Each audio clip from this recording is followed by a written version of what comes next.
Now, Greta Thunberg is Time Magazine's Person of the Year. Who owns Time Magazine? Time Magazine is owned by AT&T, one of the 6 large multi-billion-dollar media conglomerates that control most of the entertainment, over 90%, along with Disney, Comcast, and others. They also own CNN. They also own Atlantic Records, which has the rights to Cardi B, Bruno Mars, 21st Century Fox movie studios, and a host of other things.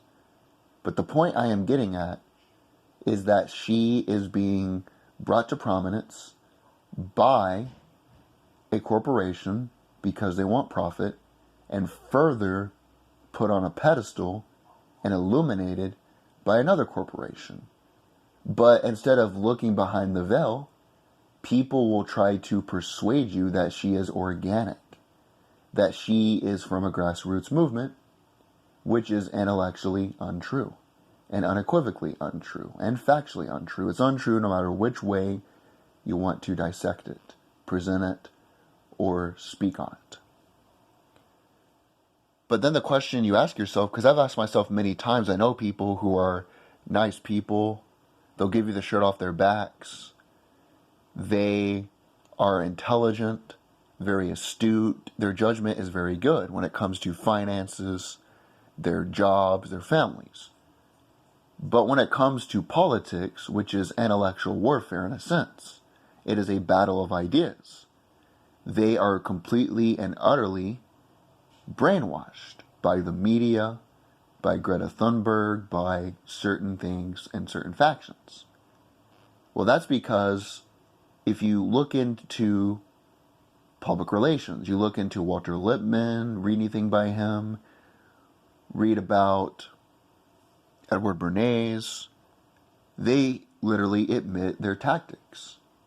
They admit their reasoning, and they admit everything they've done.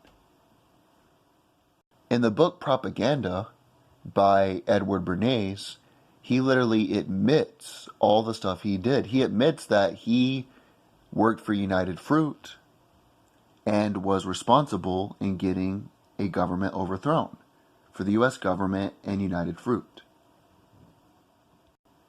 But one thing I will give him credit for is that he is intellectually honest. He admits that he thinks the general population is not educated enough, does not prioritize enough on certain things, and is incapable of their own thoughts. So they need a group of elites to give them what seem like choices, but it's like Coke and Pepsi. What if you want Sprite or Dr. Pepper? All you have is Coke or Pepsi. It's just 2 choices, right? Well, that's what they do. They present you the illusion of choice. Either door you open up is going to lead to their preferred destination. But he at least admits that, and I respect him in doing so. That's because they use pathos. When you think emotionally, your judgment is fogged. Instead of weighing the pros and the cons, the facts and the evidence, you are emotional. It outweighs all that. In some cases, it's a good thing when it comes to your family. When it comes to helping others, it's a good thing to think emotionally in some cases, because you're not a robot, you're not psychopathic. But when it comes to politics, world affairs, things that affect billions of people, it is better to think on a logical scale. Understanding this, they know that criticizing a corporation, criticizing an old white CEO, is easy to do. But since they want to make themselves immune from criticism, they use Thunberg as a chess piece on the board. That way, when you are disagreeing with her ideas, you are attacking a little girl with special needs. I saw a news clip, I can't remember what show it was on, but there was a guy who was critical of her positions. But instead of actually debating the validity of her ideas, because he knows they're easily debunked, the guy responded with, how dare you criticize this poor little girl? So they want that reaction into place. And what really led me and galvanized me into making this video was there was this girl who posted something about how Trump's criticism of Greta Thunberg made her change her Twitter bio. So people like her, and she's not a bad person, nothing against her, but people like her are not four-dimensional thinkers.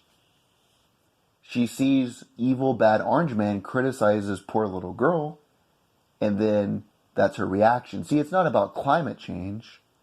It's not about we must stop this. It's simply about the embodiment, the little girl. And it's personal instead of ideological. And that's how they do this. By the way, I disagree. I don't think the President of the United States should be tweeting to a little girl. That's his right, but I disagree with it. But I also understand that when you're in my wallet, you're in my business. This is really a failure, though, on the parents to understand the political ramifications of the polarized political landscape. What I mean by this is, if you want to be immune from criticism, if you do not want to be a polarizing figure, do not step in the arena. Like Theodore Roosevelt talked about the man in the arena. Stay on the bleacher, stay in the peanut gallery, stay out of the game. As soon as you step on that court, you are going to be criticized, especially in today's polarized political landscape. If you get involved in that landscape, you take a strong position with the divisions in the country currently and the rhetoric coming from both sides, you're going to be extremely hated by one side and extremely loved by one side. It is what it is, just accept it. But what's crazy to me is Greta Thunberg's parents, not her, she is just a dupe. She's not even really responsible. She's a 16-year-old girl. But her parents are using her, and now they're all upset that their daughter is being criticized. You're always going to have morons on the internet that will criticize somebody. Not my style, I don't do that. I only care about the elected officials. If she ever gets into politics, then I will engage with her. Then I will criticize her. But she's a private citizen. It is what it is at the moment. But you'll have these morons that will engage with her. And then people will say, look at you, you're attacking a 16-year-old girl with Asperger's syndrome. You know, that's the way they'll go about it instead of the validity of the ideas. But that's really a failure on her parents to recognize the ramifications of the political landscape. I remember when I was a kid, I was in school. It was either kindergarten or first grade, I can't remember specifically. This is when the internet was starting to take root.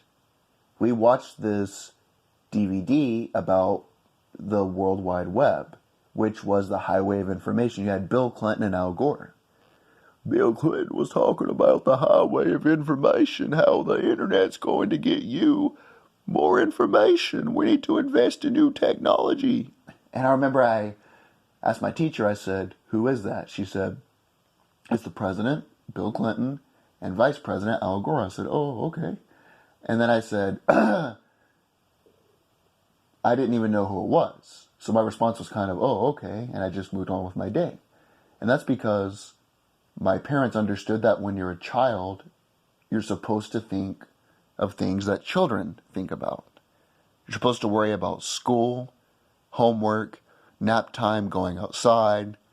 You're not supposed to worry about political policy. You're not supposed to worry about the ramifications of climate change. And when I was a kid, it was called global warming, but they changed the name.